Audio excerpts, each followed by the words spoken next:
আমরা বলবো যে শ্বশুরবাড়ির কথা তোমরা শুনতে চেয়েছো, কিন্তু আজকে শ্বশুরবাড়ির কথা বলবো না, আজকে বাবার বাড়ির কথা শোনো। আমাদের যে বাড়িঘর দেখছো, আমরা যে এতটা গরিব, আমরা কিন্তু সর্বপ্রথম এতটা গরিব ছিলাম না। মোটামুটি মানে ছিল, গরিবই বলা যেতে পারে। কিন্তু আমি যেহেতু একটা মেয়ে, তো 3 জনের, আমার বাবা, মা আর আমি, আমার আর কোনো ভাই বোন নেই, আমি শুধু একাই। এই 3 জনের কিন্তু হয়ে যেত মোটামুটি ভাবে, খুব আহামরি না হলেও খাবার দাবার কোনো কষ্ট হতো না।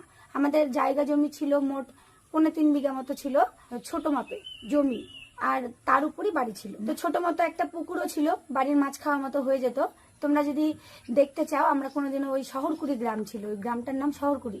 এটা না, এটা তো নাকড়াকুড়ি, আমরা আগে ছিলাম শহরকুড়ি। 2 কুড়ি মিলে গেছে, মানে এটা নাকড়াকুড়ি আর ওটা শহরকুড়ি। আমার মার বিয়ে হয়েছিল প্রথমে করদহতে, যেখানে বর্তমানে আমার শ্বশুর বাড়ি। তো ওই করদহতে বাড়ি ছিল সবার।